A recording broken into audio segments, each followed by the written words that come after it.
Сәлем, сіздермен жолы болғыш. Және бұл 2025 жылы оқылған үшінші кітап болу керек. Шекспир, сон в летнюю ночь.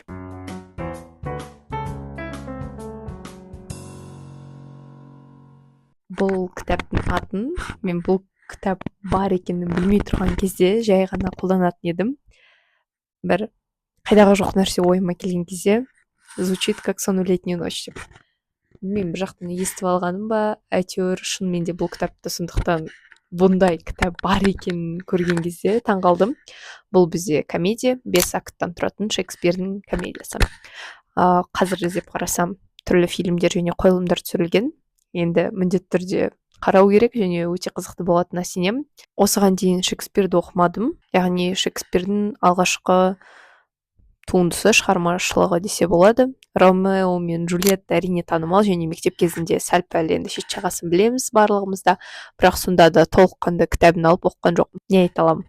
Керемет цитаталарға толы, өйткені бұл яғни өлең жолдары секілді жазылған. Кейбір жерінде ұйқас бар, кейбір жерінде ұйқас жоқ деген сияқты, бірақ сонда да өте әдемі, мағыналы,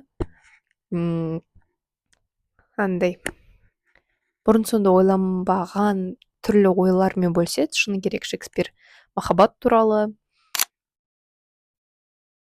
Бұл комедиядан кейін махаббатқа деген көзқарасымыз өзгерді десе болады.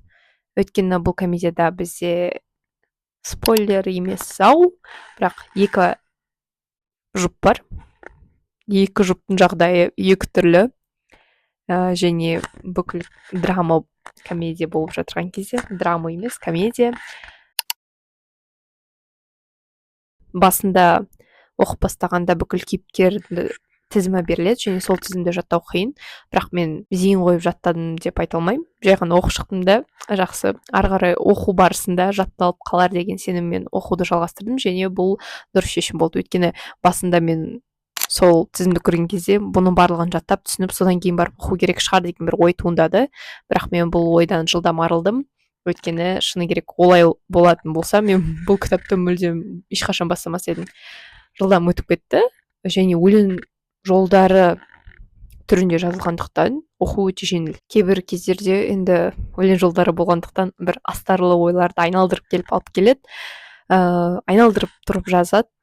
Сонда да бірақ бір жұмбақ шешіп жатырған кіші сөйтіп оқу қызықты негізі. Шекспирмен танысуым жаман болды деп айта алмаймын, жақсы болды. Егер бір жай ғана кітап емес, бір өлең жолында қызықты бір форматта оқығыңыз келсе, сон в летнюю ночь шығармасын оқуға кеңес беремін. Сау болыңыздар. Сіздермен болған жол болғыш Алия. Лайк басып, комментарийға бұл кітапты оқыдыңыздар ма, әлде жоқ па, өз ойларыңызды жазып кетіңіздер.